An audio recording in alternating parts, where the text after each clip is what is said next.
Vous avez raison d'avoir choisi Yeta TV pour vous informer. Mesdames et messieurs, bonsoir et bienvenue dans cette édition. Les membres de la commission de rédaction de la nouvelle constitution ont été installés par le chef de l'État. Ils ont 2 mois pour présenter un avant-projet de loi de la nouvelle constitution. Nous parlerons ce soir de l'affaire des militaires ivoiriens entrés illégalement sur le territoire malien. Aboubakar Sidiki Fomba du CNT nous donnera son point de vue. Plus de 250 migrants africains ont été interceptés au large du Maroc.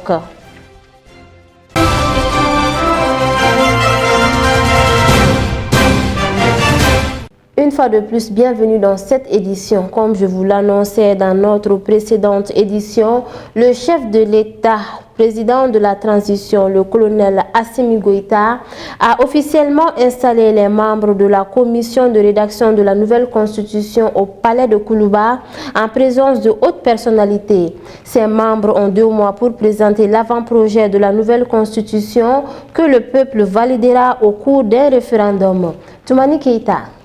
La cérémonie qui nous réunit ce matin est certes sobre, mais pleine de signification, a indiqué le président de la transition à l'entame de ses propos. Selon ses précisions, cette cérémonie est la suite logique des assises nationales de la refondation. Dans son allocution, le chef de l'État a rappelé les contextes d'avènement de la Constitution de 1992 avant d'évoquer les nombreux dysfonctionnements institutionnels ayant conduit à des ruptures de l'ordre constitutionnel. Pendant plusieurs années, le Mali était cité comme un exemple de démocratie en Afrique, a-t-il affirmé avec précision qu'au fil des années, la pratique institutionnelle a relevé des dysfonctionnements qui se sont soldés par des ruptures de l'ordre constitutionnel. Toutes des interrogations quant à la solidité des différentes institutions, le rapport entre elles et le fonctionnement du système institutionnel de manière générale. Pour donner corps à cet important projet de rédaction d'une nouvelle constitution en République du Mali, le chef de l'État a décidé de créer cette commission et dont les membres ont été choisis selon les critères de compétence, d'engagement patriotique et d'impartialité. Après leur installation, ces membres ont donc 2 mois devant eux pour présenter l'avant-projet de la nouvelle constitution afin de permettre au peuple de prendre sa décision souveraine au cours d'un référendum. De son côté, Fousseini Samake, président de la commission, estime que c'est un insigne honneur pour les membres de la commission d'avoir été choisis pour œuvrer à l'élaboration d'un acte majeur dans le processus de refondation de l'État engagé par les autorités de la transition. Selon ces précisions, la décision d'établir une nouvelle constitution est un marqueur important de la volonté politique de faire prendre à notre pays un nouveau départ. Le président de la transition a exhorté les membres de la commission à prendre en compte dans l'élaboration de ce projet les aspirations profondes du peuple malien. Aussi les invite-t-il à être à l'écoute des différents groupes socio-professionnels et des différentes sensibilités politiques. Le président Goïta ne doute point qu'en adoptant une démarche participative, les membres de cette commission proposeront à la fin de leur mission un texte à la mesure des attentes du peuple et qui sera le socle d'institutions fortes et d'un jeu politique sain et équilibré entre les différents acteurs institutionnels. Cette cérémonie d'installation a pris fin par une remise de lettres de mission au président de la commission de rédaction de la nouvelle constitution par le chef de l'État et une photo de famille. Le Premier ministre chef du gouvernement, Dr Choguel Kokala Maïga, a inauguré ce mardi 12 juillet 2022 dans le complexe du stade Omnisport Modibo Keïta, le centre de médecine du sport baptisé au nom de Lassana Traoré dit Ambiance. Cet établissement construit sur 3 niveaux répartis en une 50aine de salles pour un montant d'un peu plus d'1,8 milliard de francs CFA aura pour objectif notamment d'assurer le suivi de la santé des sportifs, d'effectuer des recherches en santé des sportifs et de contribuer à la lutte contre le dopage dans le sport. Il dispose de matériel de diagnostic de dernière génération. Dans son allocution, le chef du gouvernement a rappelé l'engagement des autorités de la transition à créer des conditions pour l'épanouissement sportif et le bien-être de la jeunesse et des sportifs. Bonne nouvelle pour les amoureux du train. La ministre des Sports et des Infrastructures a donné ce mercredi 13 juillet 2022 le top départ à la gare ferroviaire, le premier essai du train. La locomotive CC-2207 a quitté Bamako, destination Kaya. Dambélé Madina Sissoko a salué l'accompagnement du président de la transition, chef de l'État, son Excellence le colonel Assimi Goïta, qui n'a jamais fait défaut tout au long de ce processus de relance du trafic ferroviaire au plan national. C'est grâce à l'engagement constant du chef de l'État et au dévouement de Monsieur le Premier ministre, chef du gouvernement, que les techniciens du secteur ferroviaire du Mali ont réparé entièrement 2 locomotives et les voitures voyageurs pour assurer la liaison Bamako-Kaï par voie ferrée. Vous aurez plus de détails dans nos prochaines éditions. L'affaire des militaires ivoiriens entrés illégalement sur le territoire malien défraie la chronique à Bamako. Elle est sur toutes les lèvres. Nous en parlons avec l'honorable Aboubakar Sidiki Fomba du Conseil national de transition afin d'avoir plus d'éclaircissements. Selon lui, ce sont bien des mercenaires venus semer le chaos au Mali. Suivons le reportage. Comme l'a si bien déclaré les autorités maliennes dans leur communiqué, les 49 militaires ivoiriens sont des mercenaires venus déstabiliser notre pays. Le secrétaire général des Nations Unies, à travers un communiqué, dit ne pas reconnaître ces militaires ivoiriens. Bon, disons les mercenaires qui ont été arrêtés selon le communiqué du gouvernement. Nous en avons appris avec tristesse cette atteinte à l'intégrité du Mali, à travers des mercenaires dont les identités ont été bel et bien vérifiées avec des preuves irréfutables du gouvernement du Mali. Il est à noter qu'il faut préciser que l'ONU, les Nations Unies, ont affirmé que ces militaires ivoiriens ne sont pas de l'aménagement. Il est aussi important de préciser que ces militaires dont les noms figurent sur la liste, qui sont au nombre de 49, sont dans les faux et usages de faux. Le nom sur la liste est différent du passeport ordinaire dont ils sont en possession. La preuve est qu'il y a une seule dame qui est sergent sur la liste, mais sur son passeport ordinaire, elle est vendeuse. Il y a beaucoup de cas comme ça. Et tout a été fait en violation de l'espace aérien du Mali et de l'intégrité du Mali. À ce sujet, il est très important que les uns et les autres comprennent que c'est bel et bien des mercenaires qui étaient dans l'intention de déstabiliser le Mali. Pour pénétrer dans un pays, les mercenaires peuvent opérer de différentes manières. Il est donc demandé aux autorités maliennes de porter plainte contre les autorités ivoiriennes.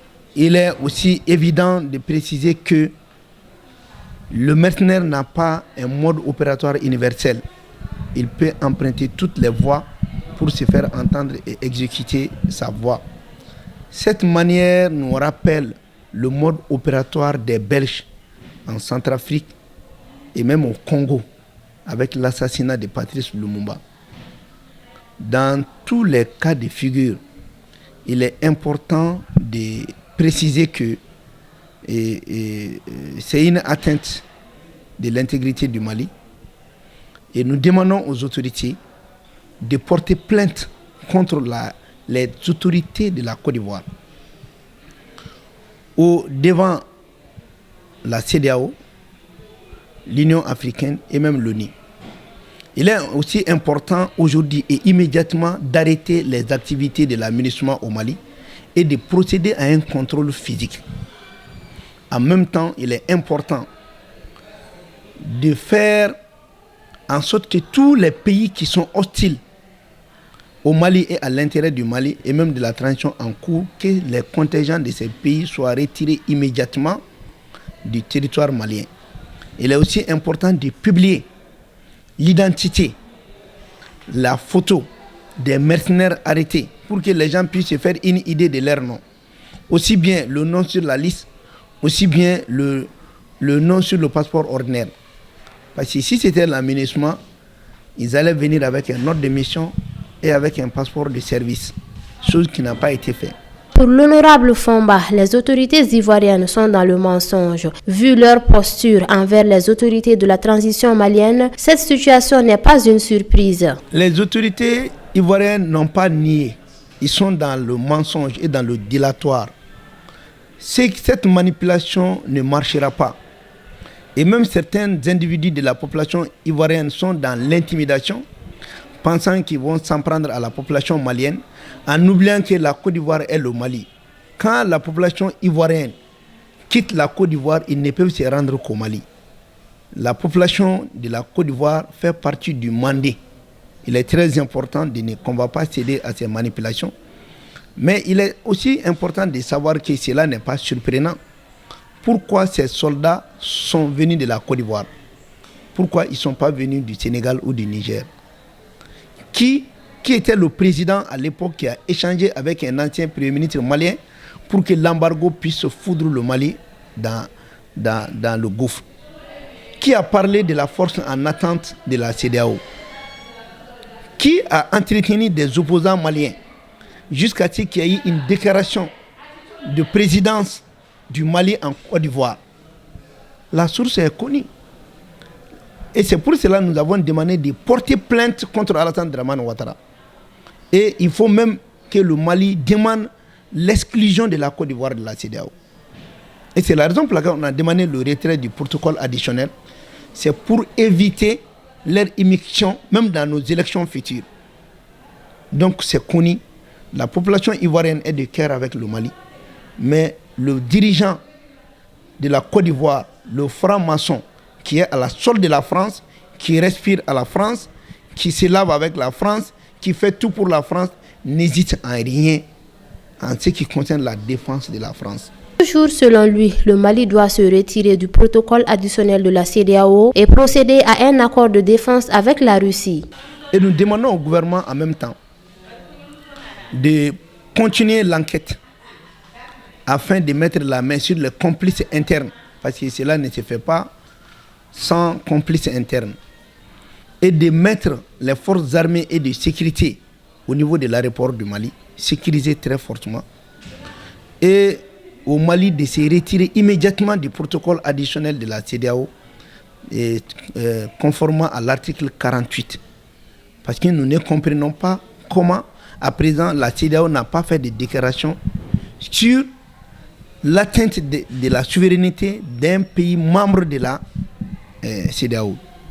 Donc, ce qu'on peut vous dire tout simplement, c'est de dire à la population malienne de faire confiance aux autorités, d'informer les autorités, d'aller au sursis national et de comprendre que toute déstabilisation du Mali se fera au détriment de l'ensemble du peuple malien.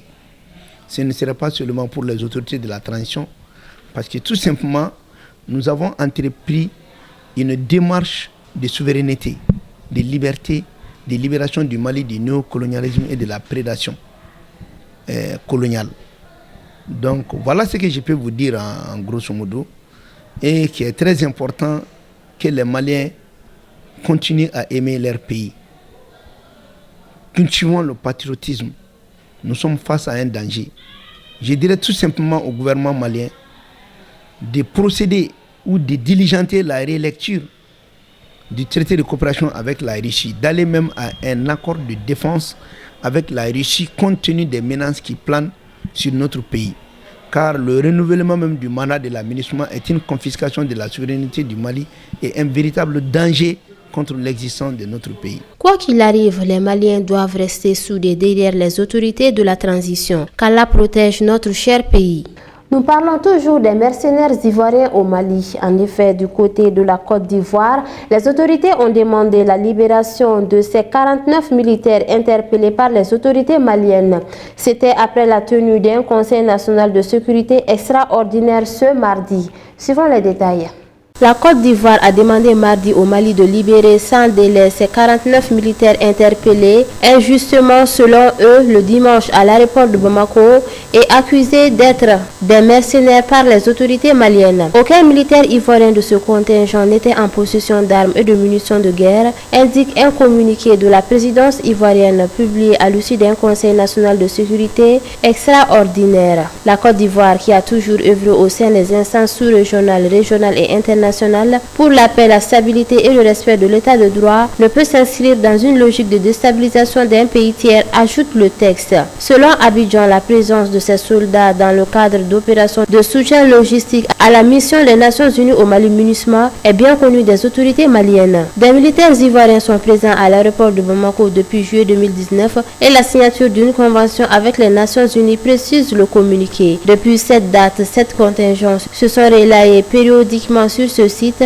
sans aucune difficulté, ajoutent les autorités ivoiriennes qui indiquent avoir transmis une copie de l'ordre de mission à Bamako. Lundi soir, les autorités maliennes avaient affirmé que les militaires arrêtés la veille se trouvaient illégalement sur le territoire national du Mali en possession d'armes et de munitions de guerre sans ordre de mission ni autorisation. Le dessein funeste des personnes interpellées était manifestement de briser la dynamique de la refondation et de la sécurisation du Mali ainsi que de retour à l'ordre constitutionnel, avait déclaré le porte-parole du gouvernement, le colonel Abdoulaye Maïga. Le Mali, pays enclavé au cœur du Sahel, a été le théâtre de 2 coups d'État militaires en août 2020 et en mai 2021. Il a récemment adopté un calendrier de transition devant permettre un retour des civils au pouvoir en mars 2024. La crise politique va de pair avec une grave crise sécuritaire en cours depuis le déclenchement en 2012 d'insurrections indépendantistes et terroristes dans le nord. Démenti des Nations Unies, selon l'ONU, les 49 soldats ivoiriens arrêtés au Mali ne sont pas des éléments nationaux de soutien au contingent de la MINUSMA. Après des vérifications, l'ONU en est sûre, contrairement à ce qui a été affirmé par les autorités ivoiriennes. Il est impossible pour les Nations Unies de déterminer dans quel cadre ces soldats ivoiriens ont été déployés au Mali. Ici à Bamako, le président de la transition a eu un entretien avec le secrétaire général de l'ONU, Antonio Guterres, à qui il a réitéré la nécessité pour les partenaires de respecter la souveraineté du Mali.